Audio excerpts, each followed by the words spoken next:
Hello friends. तो कैसे हैं आप सब लोग। तो फ्रेंड्स, आज हम अपना अगला पार्ट स्टार्ट करने वाले हैं सीटेट पेपर 2 के चाइल्ड डेवलपमेंट का। तो आइए प्रीवियस ईयर के क्वेश्चन को सॉल्व करते हैं। पहला क्वेश्चन है, निम्नलिखित में से कौन सा स्थूल गामक कौशलों का उदाहरण है।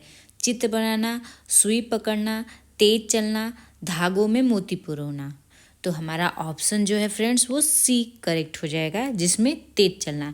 बाकी सब में जो है सूक्ष्म गामक कौशल है।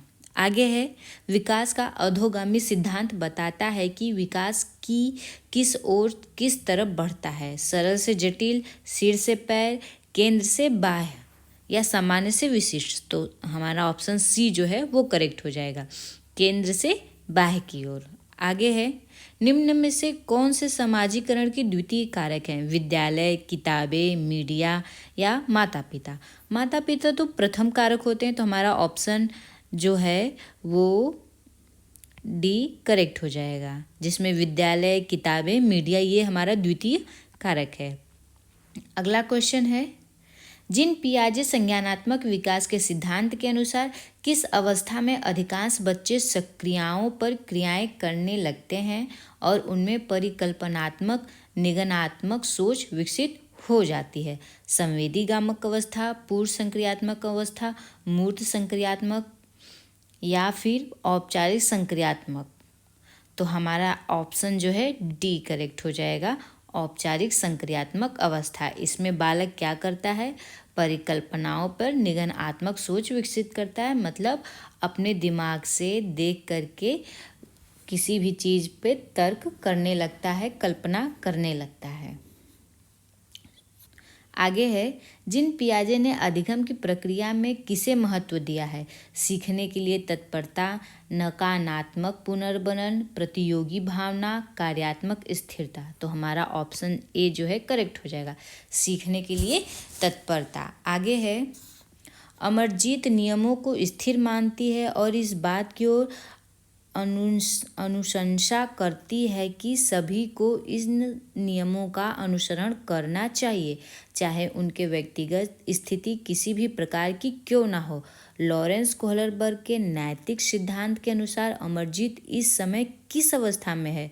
आज्ञाकारिता, दंड उन्मुखी, यंत्रीय उद्देश्य उन्मुखी, अच्छा लड़का अच्छा लड़की उन्मुखी या कानून और व्यवस्था उन्मुखी।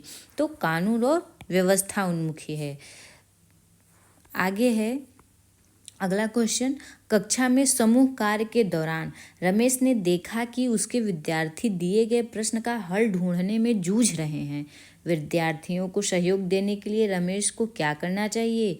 पुस्तक से उत्तर नकल करके लिखने के लिए कहना चाहिए या उस प्रदत्त कार्य को छोड़कर अगले कार्य को करने के लिए कहना चाहिए या प्रश्न से संबंधित संकेत देने चाहिए और स्पष्ट निर्देश द्वारा प्रश्न को जटिल बना देना चाहिए। तो ऑप्शन सी जो है वो हमारा करेक्ट है।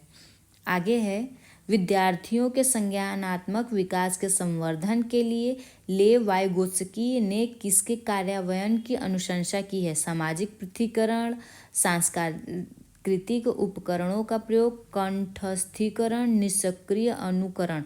तो ऑप्शन बी जो है हमारा करेक्ट हो जाएगा, सांस्कृतिक उपकरणों का प्रयोग। आगे है, प्रगतिशील शिक्षा के शिक्षण अधिगम प्रक्रिया के केंद्र में किसे स्थान देती है। विद्यार्थी को, अभिभावक, अध्यापक या परीक्षाएं। तो विद्यार्थी को। अगला क्वेश्चन है, अहमद मनोउपचारक या परामर्शदाता काउंसलर बनना चाहता है।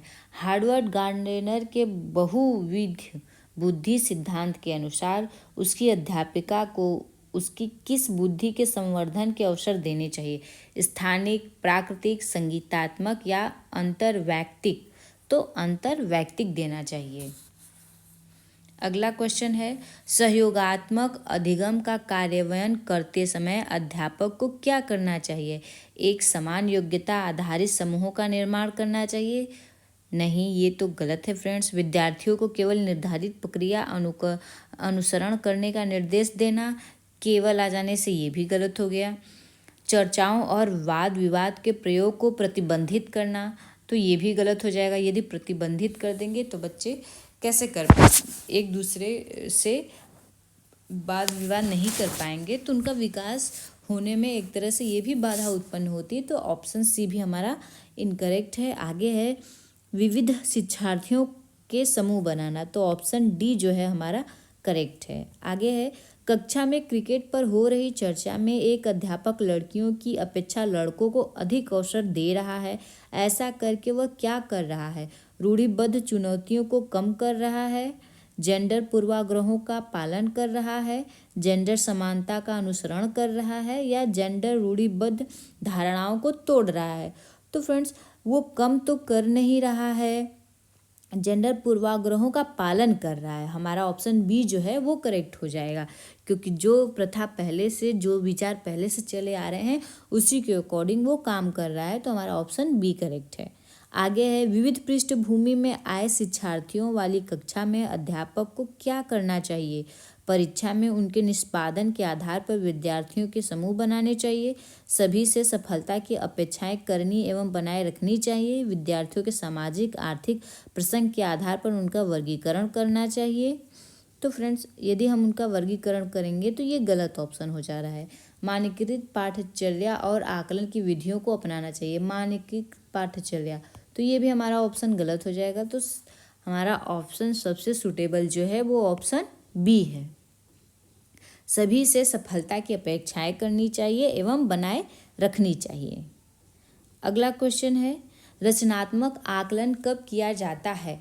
केवल सत्र के आरंभ में, सभी विद्यार्थियों के लिए, पूरे सत्र के दौरान, केवल सत्र के अंत में, केवल उन विद्यार्थियों के लिए जो अधिगम चुनौतियों से जूझ रहे हों। तो केवल सत्र के आरंभ में नहीं करना चाहिए फ्रेंड्स, सभी विद्यार्थियों के लिए पूरे सत्र के दौरान करना चाहिए। तो हमारा ऑप्शन बी जो है करेक्ट है।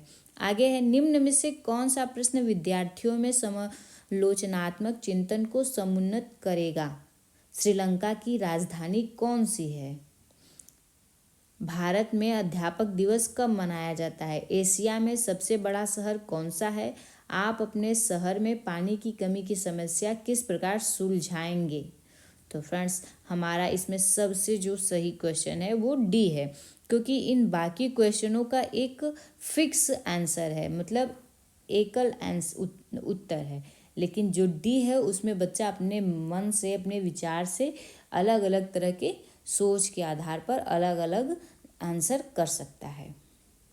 अगला क्वेश्चन है समावेशन की अवधारणा हेतु किसकी आवश्यकता है?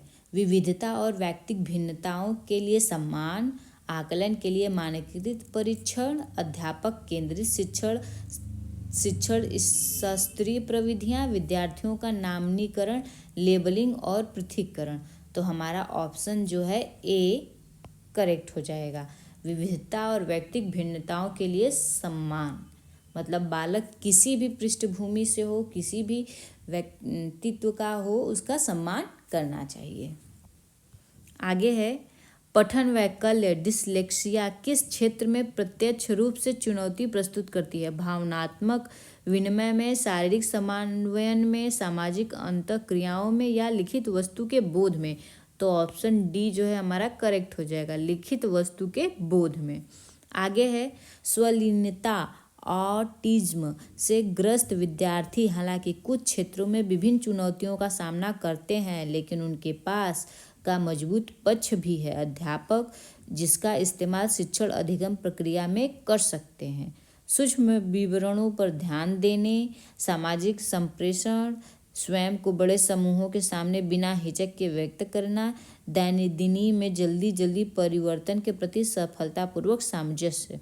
तो हमारा ऑप्शन ए जो है वो करेक्ट हो जाएगा, सूक्ष्म विवरणों पर ध्यान देने में। अगला क्वेश्चन है दृष्टिबाधित से जूझते विद्यार्थियों के साथ शिक्षण करते समय किस विधि माध्यम के प्रयोग से बचना चाहिए? श्यामपट्ट पर लिखित वस्तु की मौखिक रूप से व्याख्या करने से, या स्पर्शग्राही मानचित्र देना, सहायक उपकरणों के उपयोग की अनुमति देना, अधिगम के आकलन के लिए लिखित परीक्षण लेना? तो हमारा जो है इसमें ऑप्शन डी करेक्ट हो जाएगा कि इससे हमें बचना चाहिए, मतलब नहीं करना चाहिए। अगर हम लिखित परीक्षण लेंगे तो बालक जो है वो दृष्टिबाधित है, उसमें वो सफल नहीं हो पाएगा, होने की कम संभावना होती है। निम्नलिखित में से कौन सी विशेषता प्रतिभाशाली विद्यार्थी की नहीं है? औसत से अधिक बुद्धि स्तर, उच्च स्तरीय समस्या समाधान कौशल, कौशलों पर निपुणता प्राप्त करने के लिए उच्च स्तरीय अभिप्रेरणा, जानकारी को ग्रहण करने में धीमापन। तो हमारा ऑप्शन डी जो है करेक्ट हो जाएगा। आगे है, एक अध्यापक को विद्यार्थियों को योग्यता के परिप्रेक्ष्य और अधिगम को प्रक्रिया मानने के लिए प्रोत्साहित करना चाहिए। वृद्धि बोधक एवं सक्रिय, अस्तित्व बोधक एवं निष्क्रिय, वृद्धि बोधक एवं निष्क्रिय, अस्तित्व बोधक एवं सक्रिय। तो हमारा ऑप्शन ए जो है करेक्ट हो जाएगा। एक अध्यापक को विद्यार्थियों को योग्यता के वृद्धि बोधक परिप्रेक्ष्य और अधिगम को एक सक्रिय प्रक्रिया मानने के लिए प्रोत्साहित करना चाहिए। आगे है, यदि गतिविधि को महत्व नहीं दिया जा रहा है तो विद्यार्थियों द्वारा किस अनुभव करने की संभावना है? जिज्ञासा, उत्साह, आनंद या फिर बोरियत? तो बोरियत हो जाएगा। यदि गतिविधि को महत्व नहीं दिया जा रहा है तो बालक जो है बोरियत महसूस करेगा, ऊब जाएगा, उसका ध्यान केंद्रित होने में कठिनाई होगी। स्कूल अध्यापिका ऋचा अपने विद्यार्थियों में समुन्नत समझ को समुन्नत करना चाहती हैं। इसके लिए उसे क्या करना चाहिए? विद्यार्थियों को प्रश्न का समाधान निर्धारित रूप से करने के लिए कहना चाहिए, प्रक्रियात्मक ज्ञान और अधिक संज्ञानात्मक कौशलों पर ध्यान देना चाहिए, विषय वस्तु के कंठस्थ स्मरण पर बल देना चाहिए, विद्यार्थियों को उप अवधारणाओं में संबद्धता स्थापित करने के लिए निरुत्साहित करना चाहिए। तो हमारा ऑप्शन जो है बी करेक्ट हो जाएगा। प्रक्रियात्मक ज्ञान और अधिक संज्ञानात्मक कौशलों पर ध्यान देना चाहिए। अगला क्वेश्चन है, निम्नलिखित में से कौन सी सामाजिक रचनावादी कक्षा की विशेषता है? अध्यापक द्वारा विद्यार्थियों में प्रतियोगिता उन्मुखी दृष्टिकोण का विकास करना, अन्वेषण संबंधी अधिगम लिए अनुकूलित परिवेश, कंठस्थीकरण पर केंद्रित शिक्षण शास्त्रीय प्रविधियां, मानकीकृत पाठचर्या जो सांस्कृतिक विभिन्नता का ध्यान न रखती हो। तो हमारा ऑप्शन बी जो हो जाएगा वो करेक्ट हो जाएगा। क्या विशेषता है रचनावादी कक्षा की? तो अन्वेषण संबंधित अधिगम के लिए अनुकूलित परिवेश। आगे है, विद्यार्थी कक्षा में अधिगम की प्रक्रिया में अधिक सक्रियता और सहभागी बना महसूस करते हैं यदि कक्षा परिवेश समुन्नत करता है, अवधारणाओं के बारे में जिज्ञासा, अपने विचारों पर विमर्श चिंतन, अध्यापक का निष्क्रिय अनुकरण, ज्ञान का मात्र पुनरुत्पादन। तो हमारा ए पहला और दूसरा जो है वो करेक्ट है, तो हमारा ऑप्शन जो है वो एक करेक्ट हो जाएगा। आगे है, विद्यार्थियों के अधिगम को सहज सुगम बनाने के लिए अध्यापक को किस प्रकार की गतिविधियों का संचालन करना चाहिए जो उनके प्रतिदिन के जीवन के लिए प्रासंगिक हो, जो यांत्रिक हो और जिनमें निष्क्रिय श्रवण शामिल हो, जो संदर्भ से हटकर हो, जो जटिल से सरल की ओर आगे बढ़ते हुए क्रम में प्रस्तुत हो। तो हमारा आंसर ए जो है वो करेक्ट हो जाएगा, जो उनके प्रतिदिन के जीवन के लिए प्रासंगिक हो। आगे है, विद्यार्थियों में समालोचनात्मक चिंतन का विकास किस प्रकार सहज सुगम किया जा सकता है? विविध संदर्भों में अधिगम के अनुप्रयोग द्वारा, समक्ष के स्थान पर कार्य को अतिशीघ्र पूरा करने के लिए प्रतियोगिता करवाकर, अध्यापक द्वारा दिए गए व्याख्यान का केवल सारांशीकरण करके, विषय वस्तु का कंठस्थीकरण और अध्यापक का निष्क्रिय अनुकरण करके। नहीं फ्रेंड्स, तो हमारा ऑप्शन ए जो है वो करेक्ट हो जाएगा, विविध संदर्भों में अधिगम के अनुप्रयोग के द्वारा। अगला क्वेश्चन है, अधिगम की गति पूरी तरह व्यक्तिगत कारकों पर निर्भर करती है, पूरी तरह वातावरणीय कारकों पर निर्भर करती है, व्यक्तिगत और वातावरणीय कारकों दोनों से स्वतंत्र है। अगला है, व्यक्तिगत और वातावरणीय कारकों की पारस्परिक क्रिया पर निर्भर करती है। तो ये पारस्परिक क्रिया पर निर्भर करती है, हमारा ऑप्शन डी जो है वो करेक्ट हो जाएगा। अगला क्वेश्चन है, विद्यार्थियों की वैकल्पिक अवधारणाएं की अनदेखी करके निरुत्साहित की जानी चाहिए। तो ये ऑप्शन तो गलत हो गया। उनके अनुभवों से संबंधित नहीं है, ये भी ऑप्शन जो है हमारा गलत हो गया। आगे है, हमेशा अत्यंत गलत होती है और तर्कहीन चिंतन प्रक्रिया को दर्शाती है। तो ये भी गलत है। और आगे है, अर्थ निर्माण की प्रक्रिया की में गढ़ी गई सहज संरचनाओं को दर्शाती है। तो हमारा ऑप्शन जो डी है वो करेक्ट हो जाएगा। विद्यार्थियों की वैकल्पिक अवधारणाएं अर्थ निर्माण की प्रक्रियाओं की में गढ़ी गई सहज संरचनाओं को दर्शाती हैं। आगे है, किसी भी अवधारणा का शिक्षण करते समय किस बात से बचना महत्वपूर्ण है? अवधारणाओं के बीच विभिन्न पहलुओं के मध्य संबद्धता स्थापित करना, कारक प्रभाव केवल संबंध को रेखांकित करना, अवधारणाओं को गैर उदाहरणों के साथ प्रस्तुत करना, संप्रत्ययों की विषय वस्तु को जानकारी के असंबंधित खंडों के रूप में प्रस्तुत करना। तो इसमें जो है हमारा ऑप्शन डी, एक मिनट फ्रेंड्स, किसी भी अवधारणा का शिक्षण करते समय किस बात से बचना महत्वपूर्ण है? अवधारणाओं के विभिन्न पहलुओं के मध्य संबद्धता स्थापित करना, कारक प्रभावों का रेखांकित करना, अवधारणाओं को गैर उदाहरणों के साथ प्रस्तुत करना। तो हमारा बचना चाहिए, तो ऑप्शन सी जो है कि अवधारणाओं को गैर उदाहरणों के साथ प्रस्तुत करना, इन चीज़ों से बचना चाहिए। तो आज के लिए इतना है फ्रेंड्स। हमारे वीडियो को लाइक करिए, चैनल को सब्सक्राइब करिए। यदि आपको इसका PDF चाहिए तो आपको हमारे टेलीग्राम ग्रुप में मिल जाएगा, जिसका लिंक हम आपको सब्सक्रिप्शन बॉक्स में मिल जाएगा। Thank you friends.